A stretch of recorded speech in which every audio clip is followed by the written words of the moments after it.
Sa pagsisimula nga po mga idol ng off-season, napabilang at nabanggit na ang pangalan ni Rui Hachimura sa mga players ng Lakers na posible nilang ma-trade at gamiting assets na ipang-offer sa ibang team para makakuha ng bagong superstar kagaya ni na Bogdan Bogdanovic ng Atlanta Hawks at si Jeremy Grant ng Portland Trail Blazers. Ngunit dahil nga bigo si Rob Pelinka sa kanyang ginagawang trade talks, hanggang ngayon nananatili pa rin naman si Hachimura sa kanilang lineup.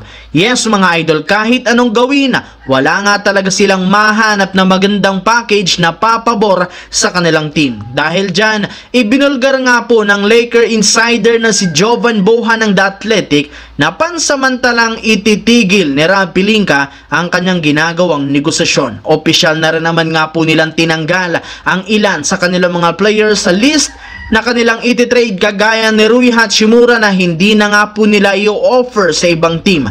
Naniniwala nga po si Rob Pelinka malaki ang may aambag nito basta't ma-manage lamang siya ng maayos ni Coach JJ Redick. Sa katunayan, plano nga po ng kanilang team na bigyan ito na mas madaming play sa 3-point line. Yes mga idol, gusto nga po na maging isang 3-point shooter si Hachimura next season since naniniwala siya na malaki ang may tutulong nito sa opensa kapag napagtuunan ng pansin at atensyon. Samantala, bago pa man magsimula ang Olympics, nagbigay na nga po ng maanghang na salita si Dennis Schroeder laban sa Team USA matapos nitong sabihin na hanggang entertainment lamang ang USA. Ngunit pagdating sa basketball IQ, malayong-malayo nga daw sila kumpara sa ibang mga bansa. At pagkatapos na makuha ng USA ang gold medal, hindi na nga po napigilan pa ni Kevin Durant ang kanyang sarili na patamaan si Schroeder sa pamamagitan ng pag-post nito na bukod sa entertainment, meron rin naman nga pong napakataas na basketball IQ ang kanilang bansa, which is hindi rin naman pinalampas ni Schroeder matapos atakihin ulit nito si Durant. Yes mga idol, in this time, sinabi niya sa media,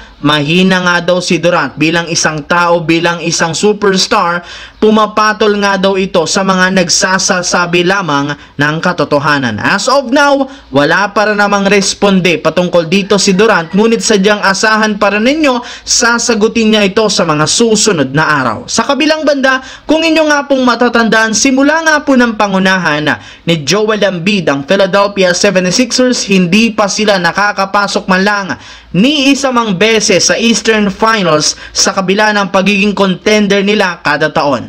Subalit ibang-iba na rin naman nga daw ngayon matapos ang maging successful ang kanilang free agency move sa pagkuha ng ilang mga malalaking pangalan. Mismong si Joel Embiid na rin naman ang nagsabi, naniniwala siya na gamit ang kanilang lineup ngayon, malaki ang tsansang umabot sa East Finals ang kanilang team. Bukod dyan, meron na rin naman nga silang kakayahan para talunin ang defending champions na Boston Celtics kapag nagkaharap sila sa isang 7-game series. Yes mga idol, kung nanganagdang taon hirap nga silang talunin ito, sinisigurado na nga po niya ngayon na kaya nila itong patumbahin. So yun lamang mga idol ang ating bagong video na ating pinag-usapan ngayon dito. Once again, this is your J-Zone TV. Huwag kalimutang mag-like, mag-subscribe, pindutin ang notification bell sa akin channel para lagi kayo maging updated sa mga videos na pinapalabas ko. Isang malaking shoutout sa lahat mga idol. Maraming salamat po.